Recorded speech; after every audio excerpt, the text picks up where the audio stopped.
Hi, and welcome back to Focal Point AFR Talk. Bryan Fischer is my name. You are listening to Focal Point, the home of muscular Christianity on conservative talk radio. And speaking of muscular political figures, I'm honored to welcome back to our decision maker line Steve Lonegan. Steve has been a guest on this program before when he announced to run in the Republican primary. The primary was held on Tuesday. Steve Lonegan, a runaway winner, decisive winner, overwhelming winner in the Republican primary, and now is going to be taking on Cory Booker. Now, most people in America have heard of Cory Booker. He's got name recognition that you can't hardly buy. And Steve Lonegan is going to be taking him on. Steve, welcome back to Focal Point with Bryan Fischer. Bryan, it's great to be with you. And yes, Tuesday was a phenomenal win. It was a real validation of the issues that are critical in this race. So we're looking forward to the next 62 days being just an awesome opportunity to put America back on track.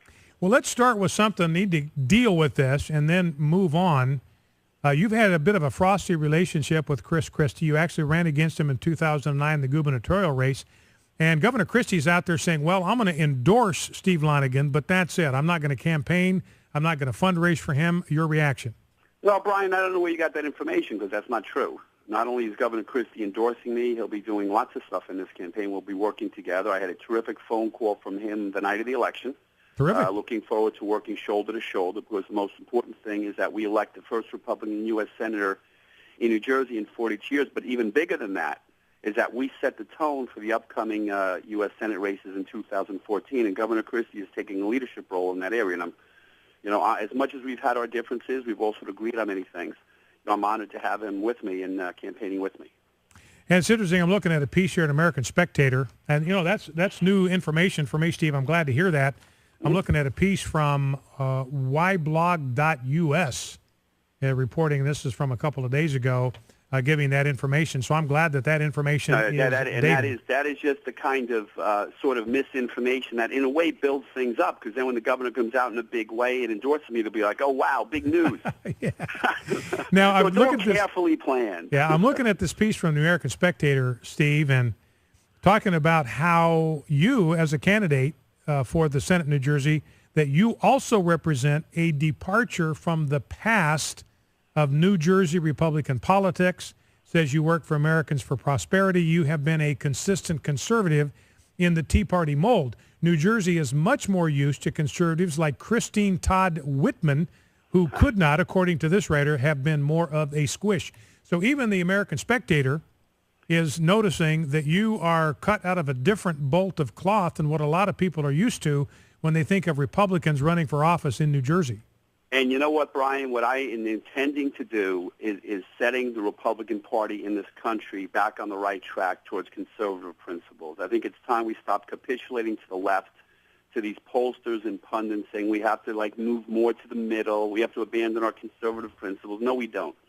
We need to reestablish our conservative principles. We need to live with them, lead with them boldly. And that's social conservative issues as well as, and obviously our fiscal conservative issues, of which is my forte. But by having bold leadership and inspiring people to follow people they can believe in who are not going to compromise when they get to Washington, that's the direction the entire Republican Party from here to Hawaii has to follow. And that concerns me that right now the Republican Party seems a bit lost. They want to capitulate. They want to compromise. They want to give in to Obama, basically. And I don't. We need to stand up to Obama. I hear a lot about how my opponent here, Cory Booker, he's going to go to Washington, D.C. and fix it.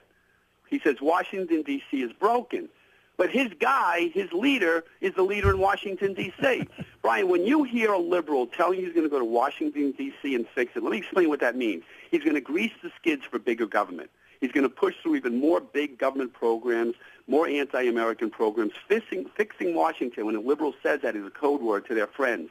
We're going to go to D.C. and make government even bigger, even more intrusive. That's not the kind of fixing we need. I played several sound bites from your victory speech on Tuesday, Steve, because I was so impressed with the energy and the philosophy that you were articulating. Again, this isn't primarily about Republican versus Democrat. I don't care in the end about labels. It's the values, it's the political philosophy that a candidate is standing for. And you talked about American exceptionalism. That's how you began your acceptance speech. You talked about the secret to the American economy and to its revival is getting government out of the way. And I think a lot of people in our listening audience, listening to that kind of Reagan-esque rhetoric, said, man, this is a guy we ought to watch. And why we're not hearing more of that kind of bold sort of messaging out of the Republican Party is beyond me. It's to be seen how much of a role the National Republican Party is going to play in this race. I hope they do. But if they don't, I have the people of New Jersey. I have the grassroots. I have people like your listeners who are going to be supporting this race. So I just hope all your listeners will go to my website at LoneganForSenate.com, because you know what, Brian? I have to raise a ton of money for this race, and I only have 60 days to do it. Now, Cory Booker, my opponent, he has the elite from Hollywood descending down from Hollywood Hills into New Jersey in their limousines. We have Oprah Winfrey and Barbara Streisand and Steven Spielberg, and they have the Silicon Valley moguls all supporting his race. They've decided to anoint him as the senator from New Jersey and as their next liberal leader in Washington, D.C. We just cannot let that happen. Well, and I think you made the observation somewhere on Tuesday night that what New Jersey does not need is to provide the third senator from California. I mean, you've got Mark Zuckerberg. He's a California guy.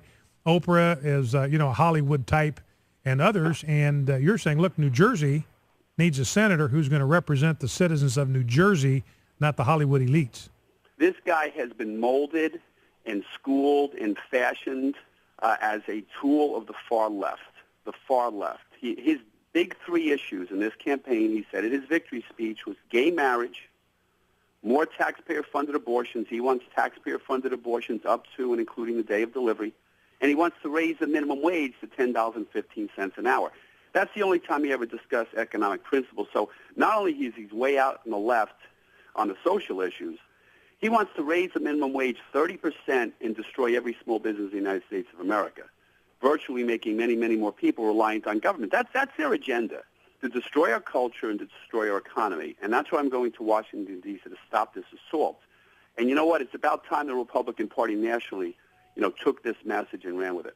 Well, it's a pretty stark contrast between you and your opponent and Cory Booker. If anybody in his camp is listening, is welcome to come on this program anytime. Glad to give him equal opportunity to chat about this race. We don't endorse here on this network. But you look, Steve, at the contrast between you and your opponent, Cory Booker. You just outlined it. He's pro-abortion. You believe in the sanctity of human life. He's for gay rights. You believe in the sanctity of marriage as a one-man, one-woman institution. He wants to raise the minimum wage, so he's a big government on economic issues. You're a small government guy. Get government out of the way. So the contrast really between you and Mr. Booker could hardly be more striking.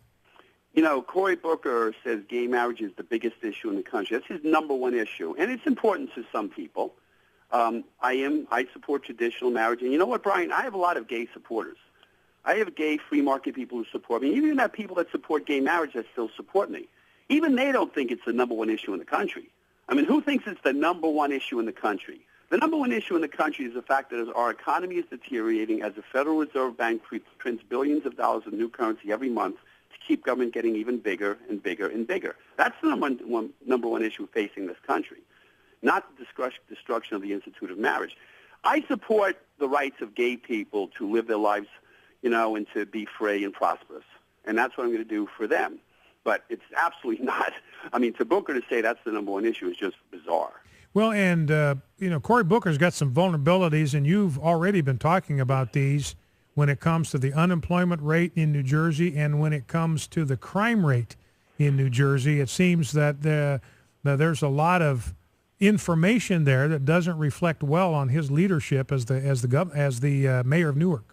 As the mayor of Newark, in the last 7 years, unemployment has gone from 8% to 14.4%, one of the highest unemployment rates of any city in the country, way above the state average.